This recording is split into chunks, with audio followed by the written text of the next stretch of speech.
on my screen at the moment, but one of our members there, she is sending a little heart.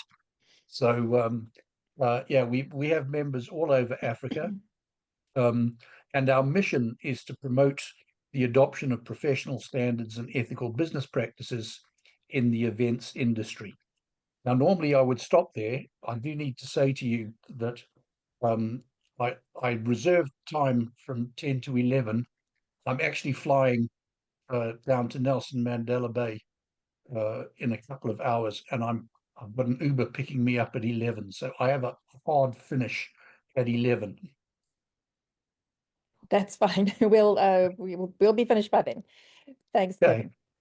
All right, thank you very much. And those designations are important because, you know, anybody can say that they are an event organizer or you know, a safety officer, but without those kinds of qualifications and standards, then we get inconsistencies, and that affects everybody in the industry. So we need to understand that and be able to aspire to those higher standards. Projeni, Absolutely. can I ask you to explain a little bit about AAXO and the work that you do?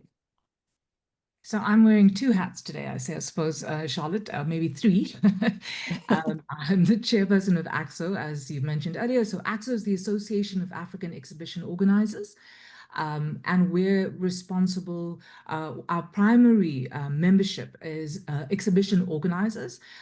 So these are talking about business-to-business exhibitions, that's your trade shows, as well as your consumer exhibitions, both large and small, all across the country and all across the continent, actually. And we're all about promoting best practice and ensuring that we promote the platform of exhibitions as a marketing platform to brands across the continent and across the world. And we have both private and international, local private companies, international companies that are part of our membership.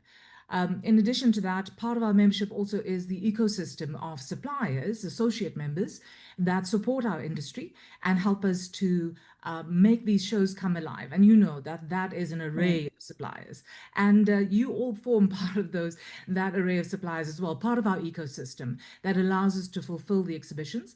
I'm also a board member of SACIA, which is the South African Association for the Conference Industry.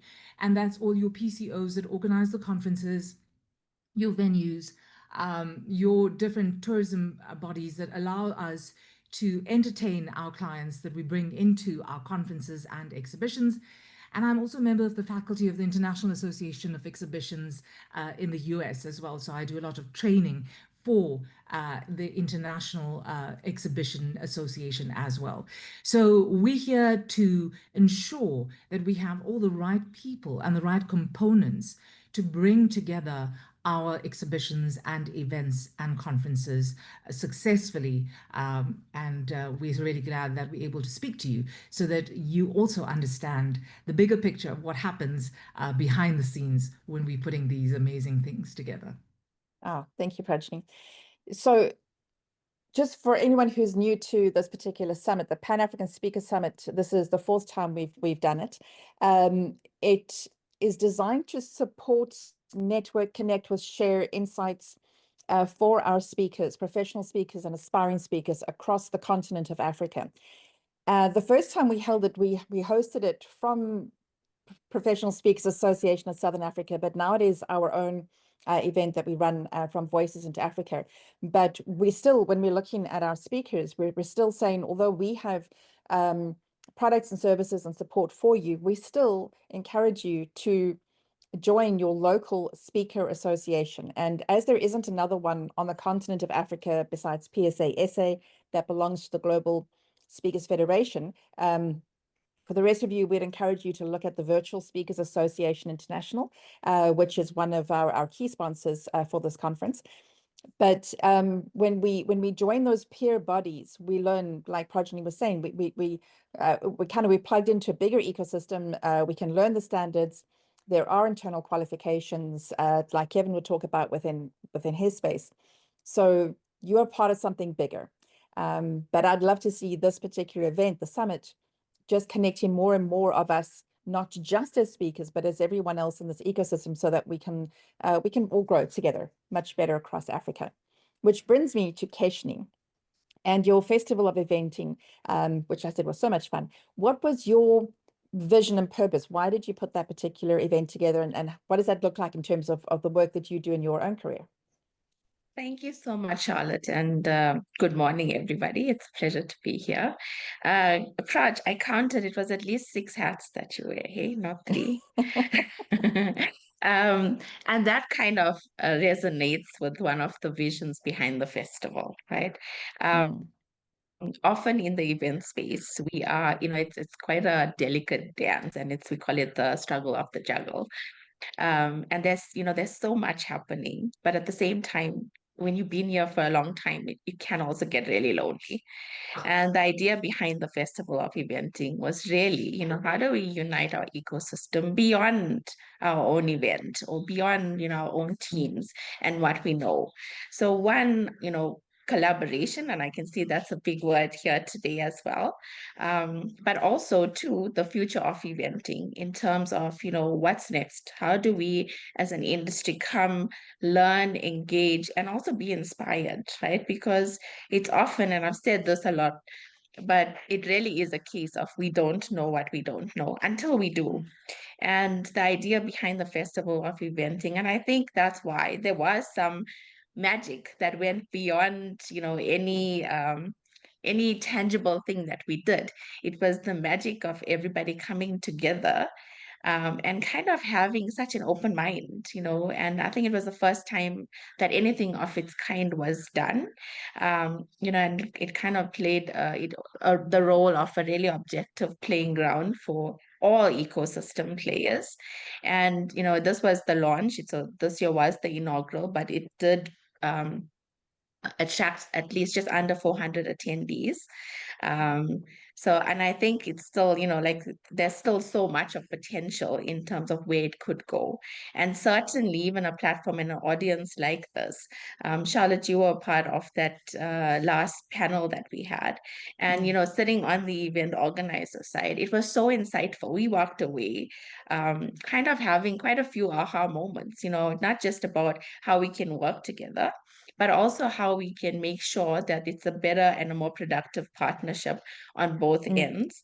And also just treating each other better. Sometimes it's a case of you're just racing from one to the other, that you're not really being aware of, what kind of vibe or attitude you're putting out as the event organizer. So yeah, I think I hope I answered your question, but yeah, really excited to be here and also be listening in from the morning's discussion. Yeah, thank you very much. At that event, Bruce Wade was also there, and Lorne Silkes, who's on the call here somewhere, was also one of the speakers at the end. If it was anybody else I missed, then just pop a note into the chat box. But it was really was there.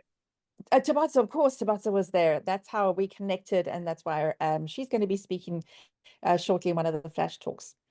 All right, so I've got a general question, and I'd love any of you to kind of jump in. What are some of the biggest challenges that event organizers face that we speakers might not even be aware of? Projeni's eyebrows are going straight up, so we'll start with you.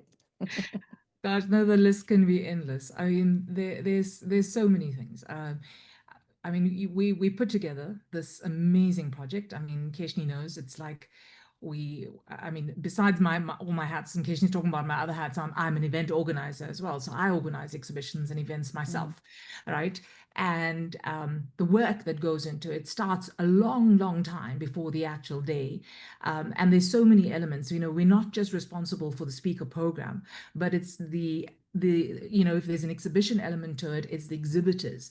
It's attracting the right exhibitors, attracting the right visitors, attracting the right thought leadership to the program, and then this whole thing together, and then you hoping and praying that everybody arrives, right? Because you've got this amazing program, you've got a floor full of exhibitors. I mean, and one of those things is I remember the first show that I did, And I sat with my heart in my hands. It was a consumer event, right? But so there wasn't pre-registration like the trade events. I love trade events because, you know, you can track your pre-registration. But even that, you do all the marketing possible, and then you watch those numbers come in because you want a full floor. I mean, I've got you there as speakers. I've got this program going, and I want to make sure that a floor, that audience is full. And you just wait, and it's amazing. But if you do all the right things, we know we've done the right things, you know, it comes together magically, right? And it's the most fulfilling thing. But it is stressful because there's always things. It's such a dynamic environment, and things can change. And we know that, you know, the just the environment in general, the politics, the economics, everything. The execution of that event and the attendance on that day. So that's just one of the things. I mean, Kesh, you can bring in many other elements, but that's the one I'm going to speak about right now. Good. We'll hear from Keshni, and then we'll ask a next follow-up question. So Keshni? Yeah, so I definitely think the multiple moving parts, and I think where it helps is where you have, you know, partners that you can rely on. And you know, there's so much happening at the same time, and often, especially, you know, when it comes to your speaking partners, I think we also kind of don't realize the fact that, you know, it's quite an integral role. And, you know, sometimes as much as the event could look really big and fancy, like Proj says, it's all a delicate dance until you get to that final whistle. And so I don't know if I'm allowed to say this or if it's a swear word around here, but budget is a big thing, you know, for event organizers. Yeah. They are, you know, often at the point where we are onboarding, especially at that point where we are creating and curating this program, there is no budget. So we're starting from there, and kind of, you know, you have the challenge to, you're almost selling this concept, but at the same time, you understand it's not because you don't understand the value or the benefit of the speakers that you are onboarding, where there is a cost. But, you know, you're also trying to make sure that, you know, whatever you're committing to, you can afford. And so I think for me, definitely sitting on another hat that I wear, I'm head of commercial for an event organization company. We host on average 43 events a year. And, you know, often that is one of the biggest things. I mean, you have your wish list of who you would love to speak, and then you have this non-existent budget, and now it's like, you know, how do you fit together? But I definitely think that there's ways in which, you know, that speaker partnership can become so much better. For me, the partnership doesn't only start and end within the context of the actual event. You know, in a perfect world, it actually starts at, pre the event, kind of, you know, getting involved, and for both the event as well as the speakers leveraging that pre-event participation, engagement, and airtime. And then also post-event, because, you know, I think a lot of the discussion and opportunity actually comes from, you know, post the event. And often, you know, and this is not for lack of anything, you know, it's often timing or scheduling or whatever the case, but often there's so much of interest for that one-on-one engagement. And, you know, the speakers left before the break even started, and now you can't, you know, as the event organizer, actually you know, take them through the other opportunities that you could open up for them. And then the other thing is tight timelines, you know. So like when you are at an event, literally everything is curated according to time. And sometimes, even though you would love, and, you know, you would love to sit and listen for the whole day, the program is so tight that even 5 minutes is going to affect, you know, it's going to have a knock-on effect. Besides the program, there's sponsor implications as well that you have to deal with. So there's a lot that's going on behind the scenes that, you know, I think if there's a more open communication line, it'll be easier to work together. Yeah, absolutely. One of the other projects that we run from Voices into Africa is the Bread Jacket Speaker Bureau. And we talk a lot there because we have some professional speakers, but also many aspiring speakers, people who want to get there, but they're still learning the ropes of being a professional speaker. So we never, ever do free talks. We do a lot of showcases though. So just a reminder to the speakers, a showcase is when you give the organizer your invoice for your full fee discounted by 100%, so that you know and they know what your value is. But sometimes we have to, if this is a good fit, if this is an opportunity where we can work with the organizers and add value, but there isn't a budget for us, but we can see that there will be some other kind of benefit accruing to us, then let's just be gracious professionals and do a showcase. You don't have to do every single speech as a showcase, but having a couple of those, even our top speakers who get paid a lot of money, they still have in their allocation for the year a number of different showcases that they'll do so that they stay involved, they stay humble, and they can add value to other organizations. So that's something we can look at. So, Keshni, you mentioned a couple of other things, like speakers leaving too quickly and not having that kind of engagement. I know a lot of speakers, we try not to be prima donnas. Yeah, it's not all about us. We're not swanning in and swanning out. We're there to really add value, and we need to work out how that works. So my next question, and I'll start with you, Kevan, is what other mistakes do you see the speakers make that undermine their professionalism or undermine the event? So what is it that we should be looking out for that we can find new ways to do instead of create additional problems? So I want to start the answer to this question by saying that certainly for the conferences that we organize, the vast majority of our speakers are industry practitioners from within the events field. And we'll have a budget that will allow us to accommodate a limited number of professional speakers and or performers. And actually my experience is that when we've dealt with professional speakers or professional performers, they 9 times out of 10, in fact 99 times out of 100, they do a great job. They make an effort to understand who the audience is going to be. They prepare their presentation. They give everybody, including the tech crew, a comprehensive brief so that everybody understands what they want. But every now and again, we do have a speaker or performer, more performers than speakers, who will turn up with an altered state of consciousness and and actually, just stand on the stage, wing it, and completely screw it up. And I think that part of the challenge is that actually even experienced entertainers or speakers get nervous. I think that's a good thing. I think that they should be nervous.